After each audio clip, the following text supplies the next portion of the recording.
brought you to myself. It's love language,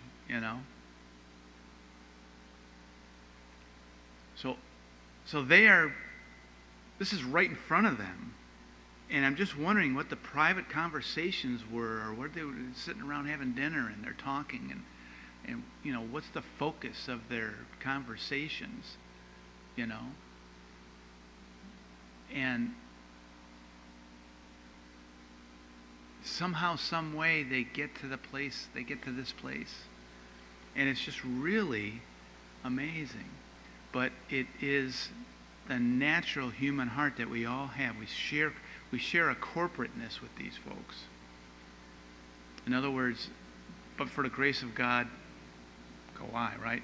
So this is how we could be under the same circumstances, and we think, no way, but yes, yeah, way. This is the unregenerated, unconverted heart in action. And we can see it through history, and sometimes we can see it in our own lives. We can see it, unfortunately, within our movement at the highest levels. So let's take a look, huh? Let's take a look at this Exodus 32 and find out what's going on here. It's a fascinating piece of literature here. Now, leading up to this has been discussed in the studies, right? The Lord comes to them and wants to renew the covenant He made with Abraham. They are beneficiaries of the covenant, right? And He wants to make it known to them. But their response is not to be a beneficiary. Their response is to be a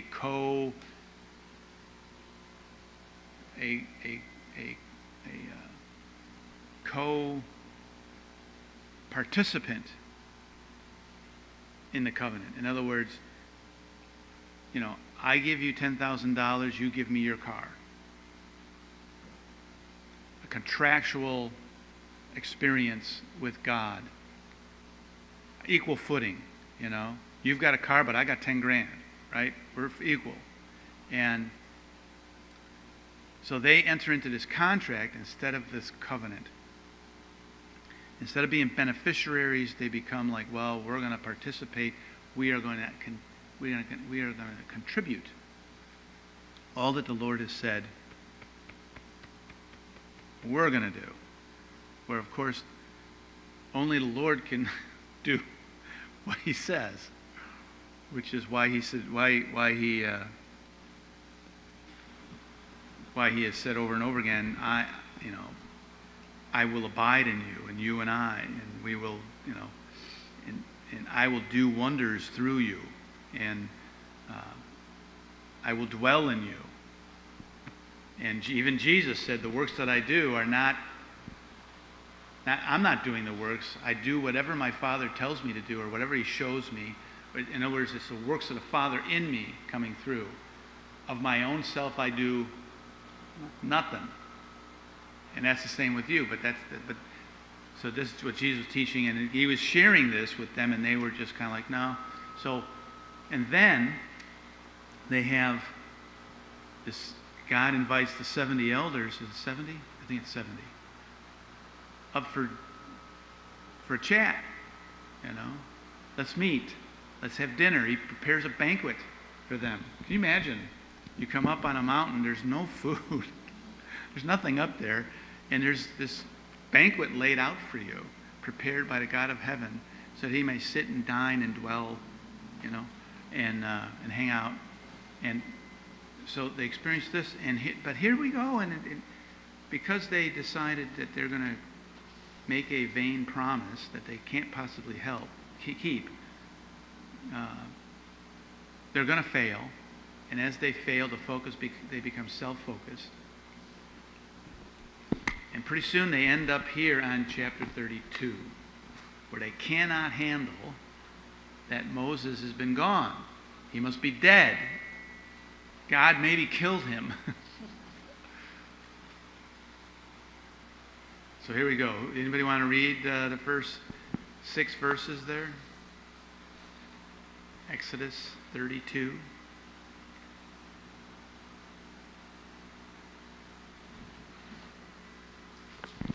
I can read it. Okay.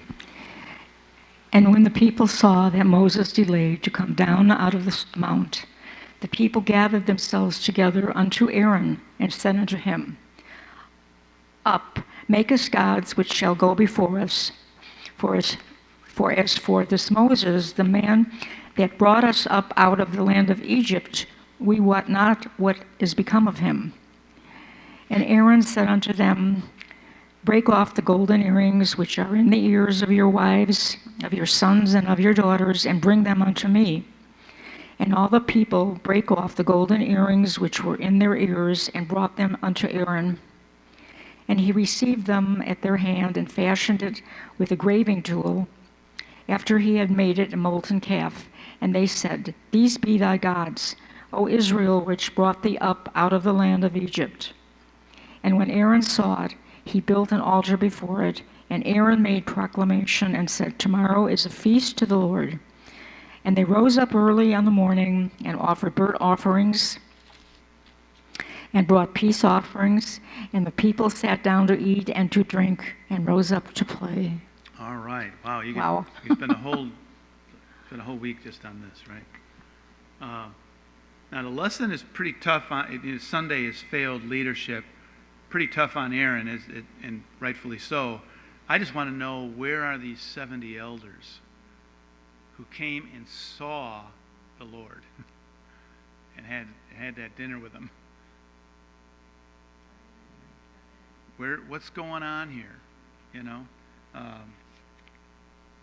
how is it possible for Aaron's leadership to fall so spectacularly? And of course, yeah.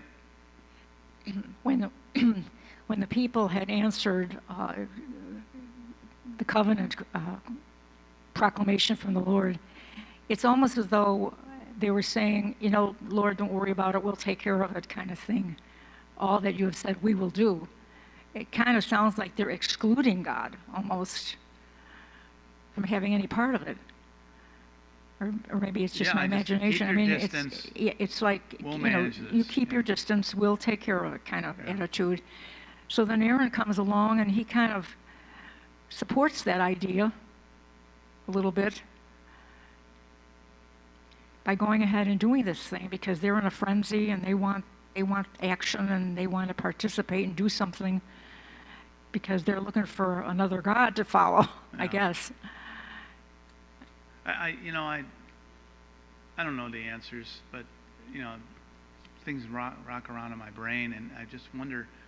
I don't know that Aaron bought into this, but just like when the mark of the beast comes, those who bought into it have the mark on their foreheads and on their frontal lobes. Those who do not buy into it but go with it anyway because they don't want to deal with the consequences of not going with it, have the mark on their hand.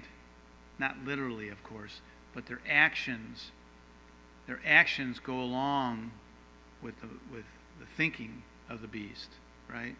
Though they don't agree with it, right? And Aaron, and I'm not saying he had the mark of the beast, but this is kind of the same principle here. Aaron appears to be,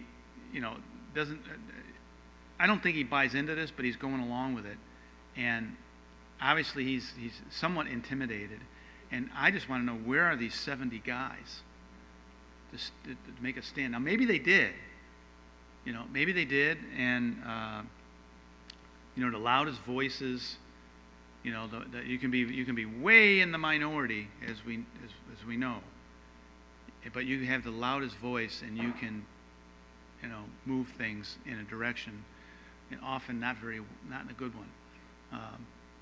So we don't know what's become of this guy, Moses, and we need somebody now. We need somebody who's going to be here for us. And obviously Moses is not available. Who knows what happened to him? So just completely forgot about everything that's been going on, right? and there's this stir, and this must have been going on and building and building and building until enough people felt comfortable enough to go for this. I mean, this is pretty bad stuff, right? So I don't know if Aaron, sometimes I think maybe he was being, okay, well, bring me all your gold, take it all, give up all your gold. And, people are reluctant to give up their wealth. So maybe he called them out and just said, okay, yeah, bring me all your stuff and we'll make something. Thinking, they would probably, well, we're not going to do that. We're not going to give all our gold to give to this God that doesn't exist, this false thing, just to satisfy our insecurity. But they were like, all right. But I don't know. Maybe he was genuine. But I just think it was disingenuous thought. But they did it. They brought everything to him, and then they said, "This is your God." And it says here.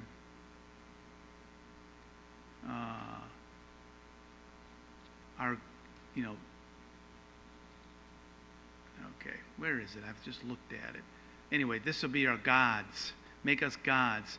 Now, it's interesting because it could be just singular, but the implication, I guess, is plural, because later on it talks about it being, these are our gods. So they're thinking pantheistically, again, like they're back in Egypt. It's remarkable. But this is where you and I can go apart from the grace of God, apart from,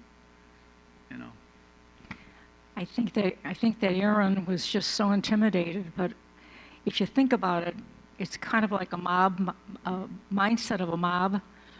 There's a lot of frenzy, and imagine if you're just one person and you've got this thing building up, it might be a little scary to not just try to appease them a little bit. Mm-hmm.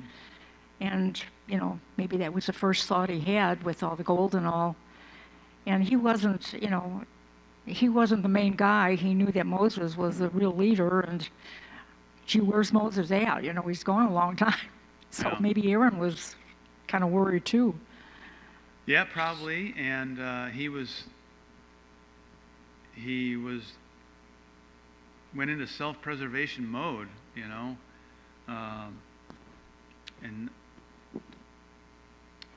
later on he says, tomorrow is a feast for the Lord, and I don't know if it was just kind of like, okay, this is what we got, but tomorrow's a feast for the Lord, and so what are you going to do now? What's going, okay, so we have this thing here, but tomorrow's a feast for the Lord. And then they turned the feast into this is now the Lord. And so it's really, this is and we find out later, who brought us out of Egypt? This thing we made. In other words, we brought ourselves out of Egypt, because this God is of our own making. So it completely denies the whole event as being supernatural from God himself. So this is really crazy. So I don't know. They might have been drinking a lot. I don't know where they found their alcohol out there, but man, something was wrong. And maybe just good old-fashioned mental illness, which establishing the old covenant and rejecting the new, establishing the old, will make you ill. And when you get to the place where I plus Christ brings salvation, the focus is going to be on the I. And this leads to all kinds of distortions, right? And these distortions play themselves out like this. So that's the failed leadership here. We got a Patriarchs and Prophets quote: "Such a crisis demanded a man of firmness, decision, and unflinching courage." Evidently, this wasn't there. one who held the honor of God above popular favor, personal safety, or life itself. But the present leader of Israel was not of this character. Aaron feebly remonstrated with the people, but his wavering and timidity at the critical moment only rendered them to be more determined. Wow, he was by being a nice guy, he was actually he was pouring gasoline on the problem because he would not take a stand. He would not challenge the stuff coming at him. The tumult increased. A blind, unreasoning frenzy seemed to take possession of the multitude. So here's the mental health issues. Oh, in a couple of places, I don't know, they talk about the mixed multitude, and I've read something, I don't know, it was Sister White. The mixed multitude, were there Egyptians that came out of Egypt too? Sure, yeah. Okay, so maybe they had because I know people can have a very bad influence on you. Mm-hmm. So maybe it was their influence too that Well, I think there's probably came to play. There's certainly some players that came through there, I would imagine. So, yeah, I'm going to guess that there was some loyal. There was Egyptians who were loyal to Egypt. There were Jews that were loyal to Egypt, and there was Egyptians and Jews that were loyal to Jehovah. But now they're calling this molten calf Yahweh, Jehovah. So now it wasn't everybody, but there was 3,000. So there was 3,000 instigators. So I guess if you're only 70 and there's 3,000, but we don't have any record of what the 70 did. So I don't know what to say there. I just wish there was something in the narrative that one of them stood up and said, "Hey, what the heck are we doing?" But there isn't. There isn't a record that, some of the elders, or a handful of the elders, challenged this. There's nothing there. And here it is. There were some who remained true to their covenant with God, but the greater part of the people joined in the apostasy. Aaron feared for his own safety, and instead of nobly standing up for the honor of God, he yielded to the demands of the multitude. So he's afraid. He's acting out of fear. And you would think, well, maybe after everything he's experienced and been through and watched with his brother Moses, you would think that he would be as firm as a rock. And he wasn't. And we don't know how we would be until we're there. So, and later we see how he justified himself as we go through the narrative. So it's, pretty interesting, huh? Idolatry and evil on Monday. Where did their idolatry quickly lead them? Gives us a couple options here. But it's focusing on 6, led them to eat, drink, and rose up to play. So what's that all about? How did they celebrate their burnt offerings and peace offerings? They rose up early for a feast of the Lord. How did they feast to the Lord?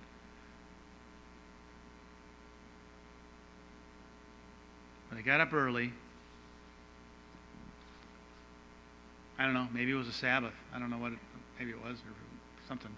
And they got church out of the way. And they got the rest of the day, the party. I don't know. But they eat and drink and rose up to play. And I have heard it said that this rose up to play is, they didn't go play soccer. They started hanging out and dancing and flirting and seducing each other.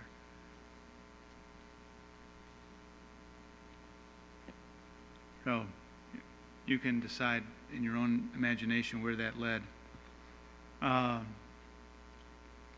Okay.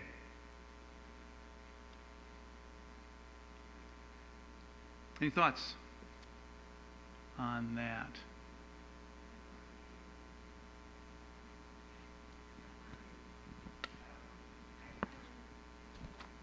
Hold on, let a microphone get to you because I can't hear you.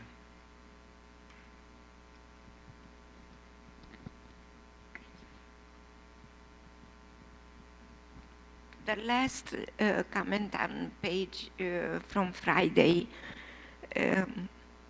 Friday? is very Friday Monday. In that section there, you Human say, are geniuses at fabricating their own idols.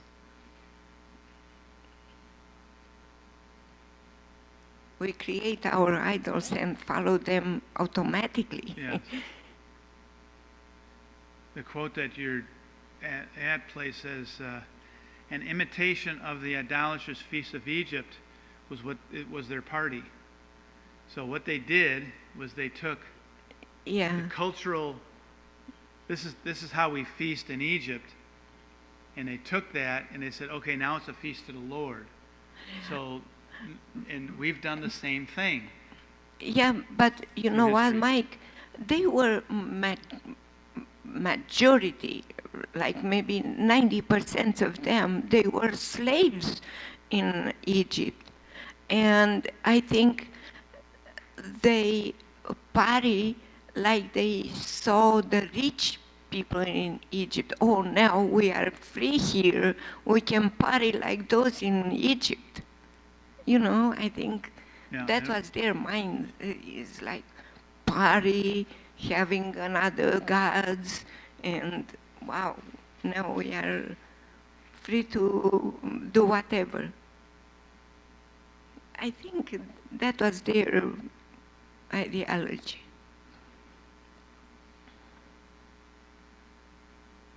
Well, like Debbie mentioned earlier, there was several Egyptians in the group, Yeah, and there probably was some negative influence. But they were taking a feast to the Lord, and they were adopting pagan principles to now have this feast to Yahweh. And this is what happened when in the early Christian era, where pagan principles were introduced in place of the genuine worship that God had called for. And this is how we got Sunday worship.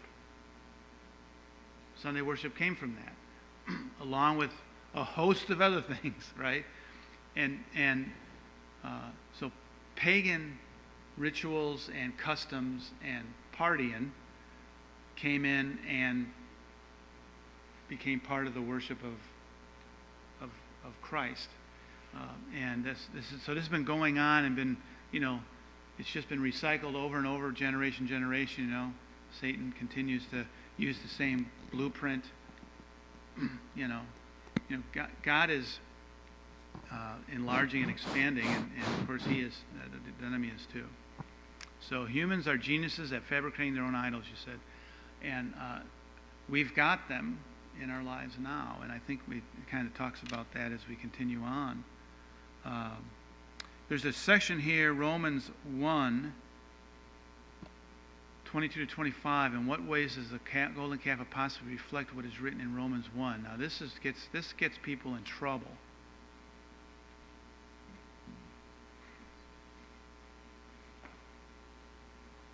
Maybe not as much as before.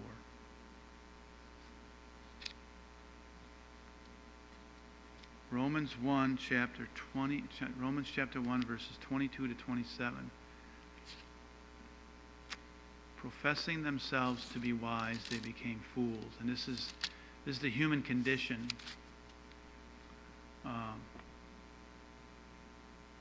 Change the glory of the uncorruptible God into an image made like to corruptible man, and to birds and four-footed beasts and creeping things. Like something like that could represent the eternal God of the universe. If it wasn't so sad, it would be laughable, right?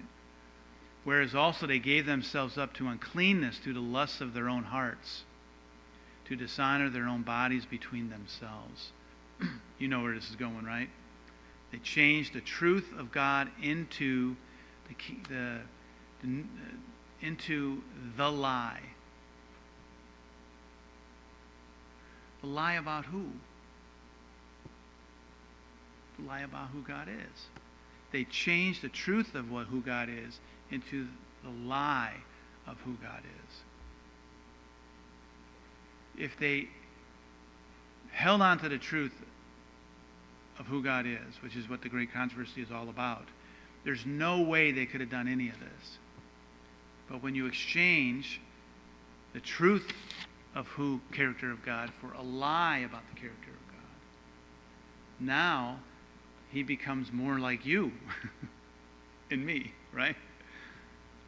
He becomes in our image, not because we start to form him as to having the same character we have, which is what the devil is selling to us. God, down to brass tacks, God is actually selfish, looking out for himself. Cross destroyed this, but people still don't understand the cross. So they worshiped and served the creature more than the Creator, who is blessed forever. Amen. For this cause, God gave them up. God stepped away and said, I'll let you have what you want. And perhaps the consequences of this will lead you back to me. He gave them up unto vile affections, for even their women did change their natural use, that which is against nature. And likewise also the men, leaving the natural use of a woman. What is the natural use of a woman, biblically? Well, procreate's a big part of it, no doubt about it. Well, the natural use of a woman is to protect her. Right? Number one, in this kind of world, protect would be a big deal. To encourage, to build up, to love, right? I mean, later Paul in Ephesians writes, later in the scriptures writes that, that you're to love your wife as Christ loved the church, right?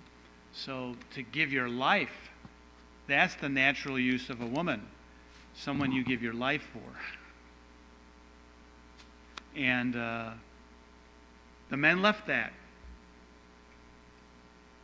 So, and they burned in their lust one toward another, men with men working that which is unseemly and receiving in themselves the recompense of their error, which was meat.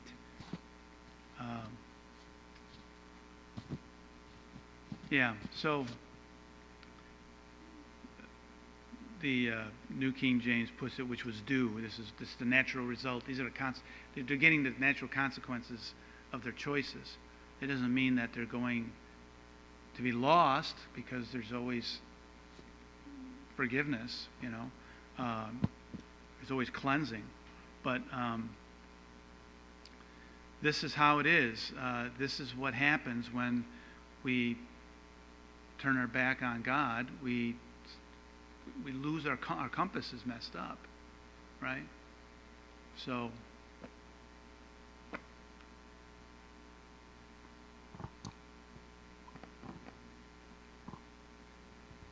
this is on YouTube, right?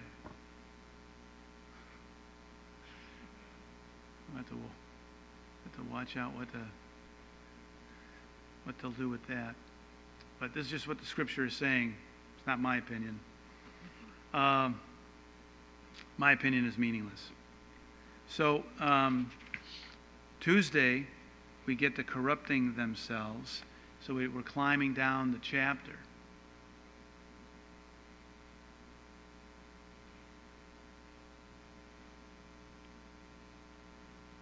Why did God send Moses back to the camp of Israel? This is very interesting dialogue that we really want to pay attention to. Let's get that out there. All right. Yeah, we want to get to this for sure.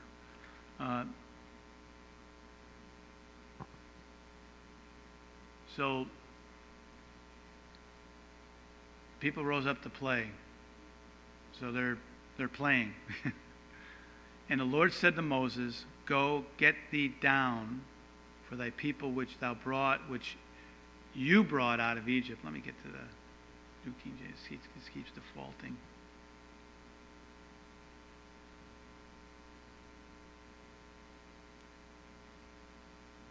The people that you brought down out of the land of Egypt have corrupted themselves. What an interesting thing to say. These aren't my people. They're your people. What are you going to do about it? What are you going to do for these people, Moses?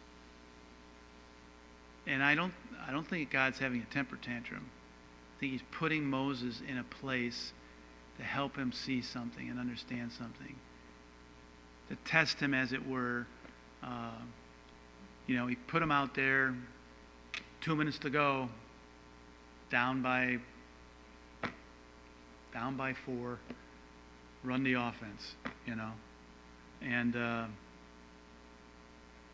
but he's been preparing Moses for this moment. And this is going to reveal Moses' heart, you see. They've turned aside quickly out of the way which I commanded them. They have made themselves a molten calf and worshipped it and sacrificed to it. And said, "This is your God, O Israel, that brought you out of the land of Egypt."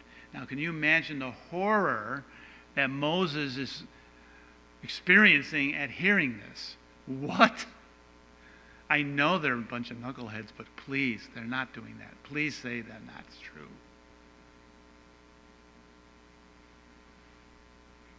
And the Lord continues, he says, "I have seen this people, and indeed it is a stiff-necked people."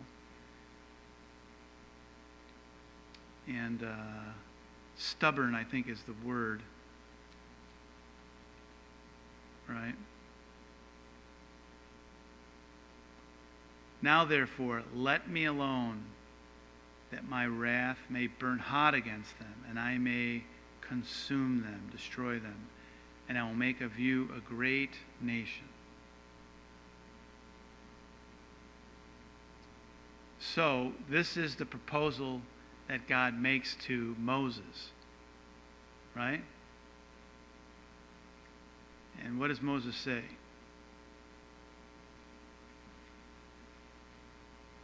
"Thank you, Lord, I've been waiting for this opportunity."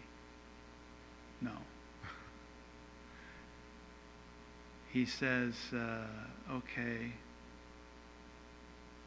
wait a minute, let's talk about this. Now, I think, does Moses take God seriously when he's telling him this? Now, has he seen what's happened in Egypt? He watched the Red Sea part. There's every day is a supernatural event. They're just being fed in the desert, right? Being kept warm at night. Every day it's like 24/7 supernatural life around them. So is Moses just like, stop it, Is that what he says to God? No. Does he believe God? Does he take him seriously? Considering everything. And God is talking to him in intimate language. "Let me alone. I need space." Why? When you need space, why is that? You have to cool off a little bit, just to cool off and settle down. Okay, so what led you to want to cool off? Anger. Okay, so what made you angry? What somebody did. Okay, and what did that do to you?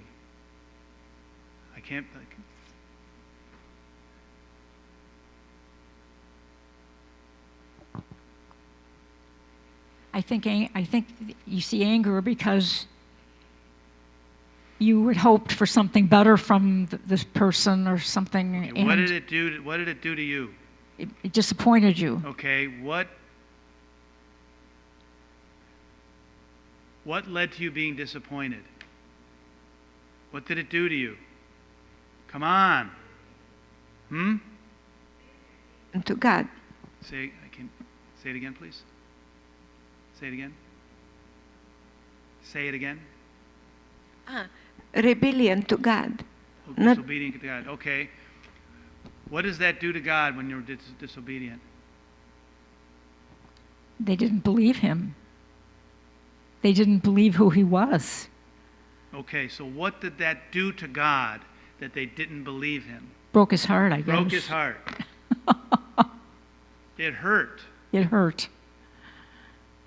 You have a God in pain here. All right?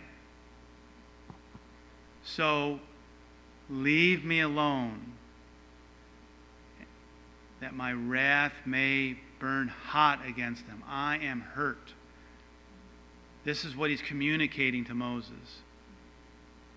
Moses understands this because when he's hurt, he gets angry too. So God is coming to where Moses is and communicating at a level that Moses understands. And I'll wipe them out, Moses, and now no longer be called the children of Abraham, Isaac, and Jacob. Now will be called the children of Moses.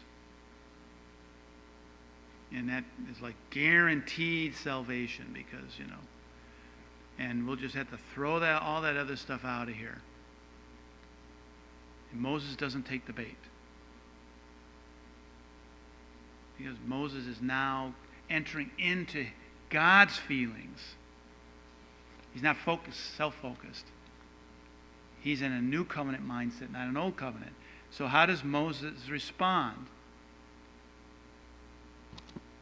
Lord, why does your wrath burn hot against your people, whom you brought out? He's reminding him. Look, I just want to remind you, sir, with great power and a mighty hand, and your reputation is on the line here. If you destroy these people, they're all going to say, well, yeah, it would be a lie. He brought them all out there to slit their throats. Would it be true? No, it wouldn't be true. That's not a fair representation, but that's what people would say. That's what how people would represent it. They do the same thing now, right? This is what people are going to say. It's not true, but it doesn't matter.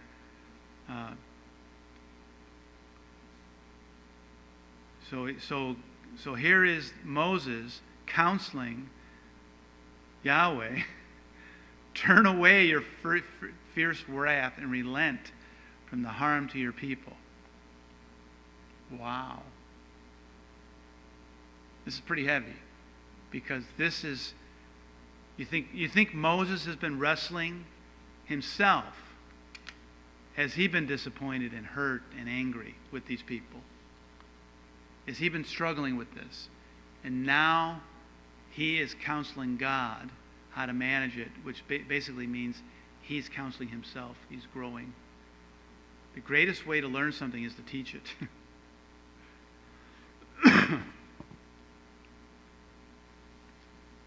Remember Abraham, Isaac, and Israel, your servants, to whom you swore. And so the Lord relented from the harm which he said he would do to his people.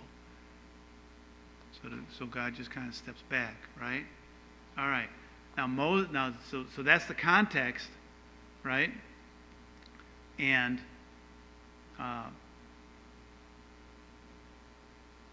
so Moses sees how close everybody just came to having an H-bomb fall on them all, right? So then Moses turned and went down from the mountain. He's got the 2 tablets of the testimony were in his hand, the covenant, the law, the promises. These are the promises of God. If you will just say yes to your inheritance, this is how you'll live. And he brings the tablets. This is your life. This is what your life will look like. Not forcing it on you, but this is what your life will. This is what I promise will be the result of you and I together. So he brings it down, right?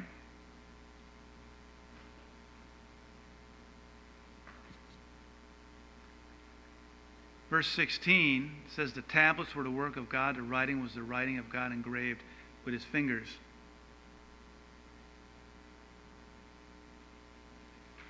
And when Joshua, now I don't know, was Joshua with Moses up there, or did he go part of the way up there? He said there's a noise of war in the camp, but he said it's not the noise of the shout of victory, the noise of cry of defeat, nor that, but the sound of singing I hear. Wow, everything must be pretty good. So he came to the camp. What did he see? What does Moses see in the camp? In verse 19.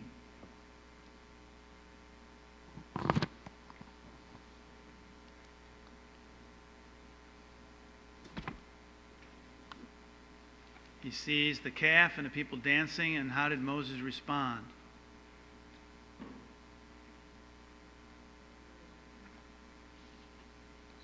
How did he respond? He became hot, says. And he cast the tablets out of his hands, broke them at the foot of the mountain. You broke all of them. And that was the symbolism, I suppose. He took the calf, which they'd made, burned it in the fire, and ground it to powder. There goes all their wealth, right? Scattered in the water, made them drink it. Wow. Sometimes being loving requires this. You think, or no?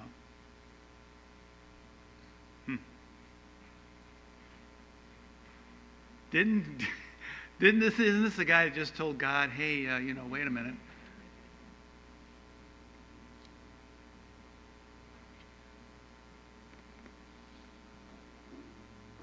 So he confronts Aaron next, right? What is the deal? And how does Aaron respond? My bad. This was on me. I was a coward. I was afraid. I lost my mind for a while there, and it's on me. No, that's not what he does. Well, I brought all this gold, and poof, just magic happened. It just turned into this. I mean, everyone's we're living this supernatural experience over and over again, and he kind of tries to sell this to Moses, and Moses is just kind of like, you're lying, man. Moses saw that the people were unrestrained. Aaron had not restrained them. Moses stood in the entrance of the camp, and he gave everybody an option. Now, God did not propose an option. He was just going to wipe them out.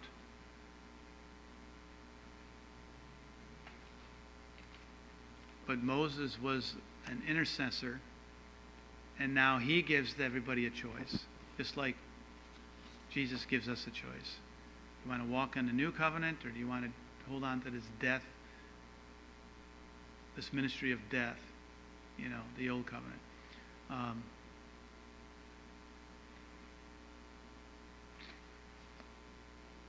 And 3,000 people were killed.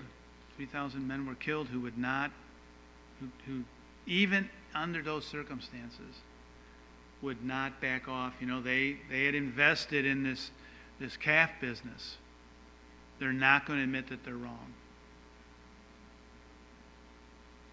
And that's the problem. That's the problem out there right now. Whether it be religious, politics, whatever. Even when people are shown that they're wrong about something, they will not back down. They will find something that will make them feel better about the stance they've taken, so that they do not have to face that they're wrong about something.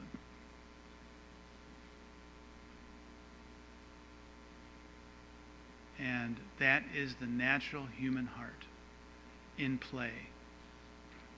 So we can be critical of such activity, but we're the same. And the grace of God is the only thing that is an escape from that.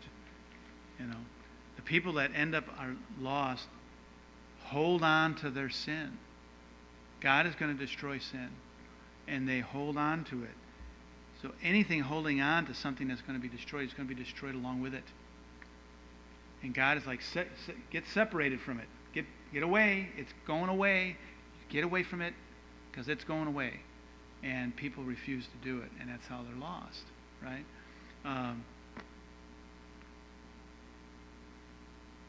The next day, Moses said to the people, well, before that, 3,000 men lost their lives, and Moses said, consecrate yourselves today to the Lord, that he may bestow a blessing on you this day, for every man has opposed his son and his brother. This has been a very bad event. Families have been torn apart. All right, people have died. It's been awful. This has been terrible. There's a lot of feelings hurt. There's a lot of embarrassment. Right? There's a lot of insecurity in the camp. It's a powder keg.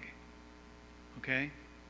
And then Moses says to consecrate yourself today. Now it came to pass on the next day, Moses said to the people, you've committed a great sin. Now, so it's not like everybody who committed the sin is gone now. Most of the people participated in this, right? But they repented. Well, we think they did. Or at least they saw a bargain when they acted on a bargain when they saw it, because it's like Moses invites them, everybody who's with me, with the Lord over here. And people are kind of like, well, self-protective mode, I'm going to go over there just in case, And so there's still an issue here. This isn't it's just the ringleaders are all gone. The ringleaders are dead. You've committed a great sin and have made for yourselves a god of gold. Yet now, if you wait a minute. Moses turned to the Lord. He said he'll go up and perhaps he'll be able to make an atonement for your sin. Maybe God will be okay. I don't know if you're going to live to see another sunrise. Basically what Moses is saying. Right? I will go talk to the Lord. Because obviously he's told them everything. God told me what was happening down here. He gave me the law to thrust upon here. So everyone needs to pray, because God is really mad, and the only reason we're alive is because I talked to him about this. Probably gave him a record of, here's the conversation I had with him. He was ready to just pop everybody.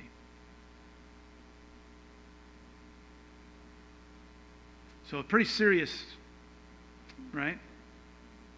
Moses returned to the Lord and said to him, oh, these people have committed a great sin. It's all true. We're not sugarcoating anything. And have made for themselves a god of gold. A slap in your face. Yet now, if you will forgive their sin, and what do you have in your Bible there?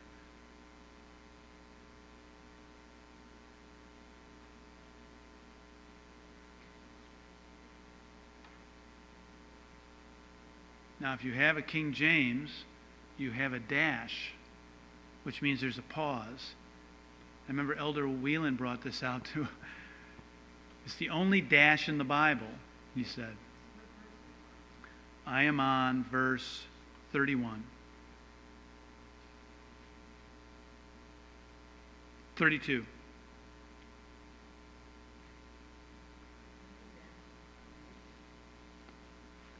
So there's this dash, which means there's this pause. In other words, there's a contemplated moment. Yet now, if you will forgive their sin,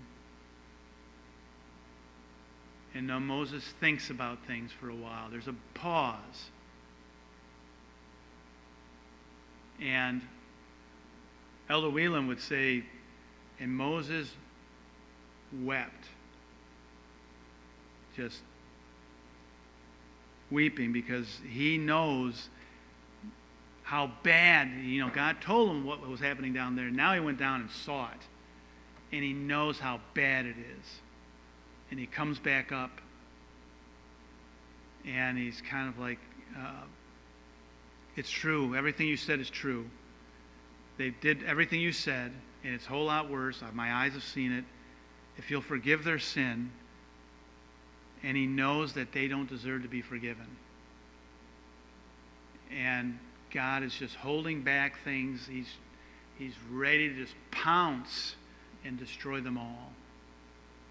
If you will forgive their sin, and then, but if not, and these are in tears, but if not, I pray, blot me out with them. Take me out with them. If you can't forgive them, I understand. Let me go to hell with them. And this is what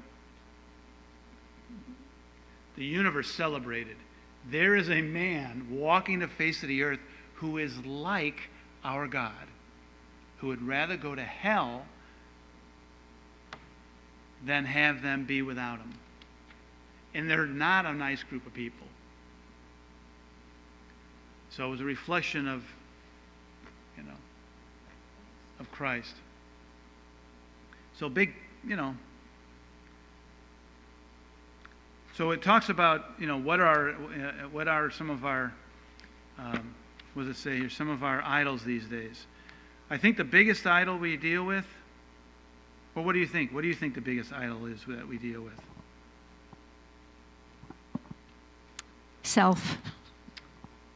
Okay. And what are self's biggest idols? Selfish. Looking for our best interest. Looking for things to make us feel comfortable or to comfort us. Things that fulfill something in us that we don't quite know how to fill. Here, the lesson on Tuesday.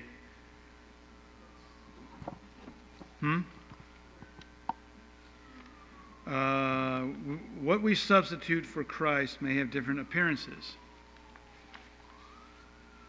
Pride, self-centeredness, self-sufficiency, money. People are compromising, telling little itty-bitty lies for money all the time. Power is an idol. Sex, food, TV, drugs, alcohol, impure thoughts. There's an idol. Pornography, pleasures. Now, pleasure is bad. God planted a garden he named Eden. You know what Eden means? Pleasure.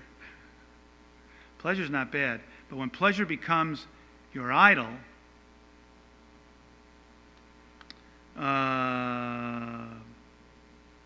where are we here? Where'd it go? Pornography, pleasures, work. Work's important, but if work is how you find your identity in that, that's a problem. Sports. Family. Your family can become an idol? Yeah. Some people don't go to church because their spouse might have video games. Video games are a terrible idol. They are obsessing along with sports. Films, shopping, ideas, politics, music. I was at another church, and there was one person that was responsible for the music during the service every Sabbath. It was beautiful music, and that person was mean. Not the person doing the music, but the person organizing it. Because to them, the most important part was what they were involved with, which was taking care of the music. And I just thought, man, music was the idol. Even though different people would be doing special music, and sometimes it was just beautiful, uplifting music. But I tell you, if you weren't following the pattern and that music got up there on time, that person will let you have it, because it was about them and their ministry. Position can be an idol. Titles, grades, and so forth. The list has no end. And I think the biggest idol we have is our opinion, which I guess can fall under ideas. We have a terrible time worshiping our opinions. And boy, if you challenge it, I don't like you anymore. That's how bad it can be. All right. Well, that should finish us off for today, huh? The good news is Moses revealed to the universe the character of God as part of the great controversy, when he would rather die. And it wasn't kind of just a flippant thing. Well, fine. If you're not going to forgive him, then forget it. I'm not going. I don't want to be in your book either. It wasn't a flippant thing. It was a heart-wrenching decision he made. Just like it was a heart-wrenching decision for the God of heaven to surrender his life for us. Not just for 3 days, my friends, but for eternity. When Christ died on the cross, it was not a physical death. It was what the Bible refers to as a second death. It was the real thing that none of us have even experienced or even heard of or seen except there. All right.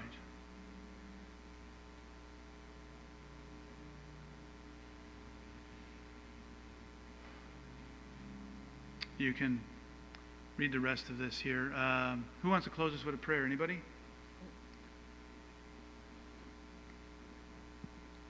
Father in heaven, we thank you so much for the opportunity to study your word and for giving us energy and direction and purpose. We thank you for giving us motivating us and giving us the desire to seek the great truth, treasure found in your word. Father, we pray that we would continue to seek it, that we might honor your Son, and we pray in his name, amen.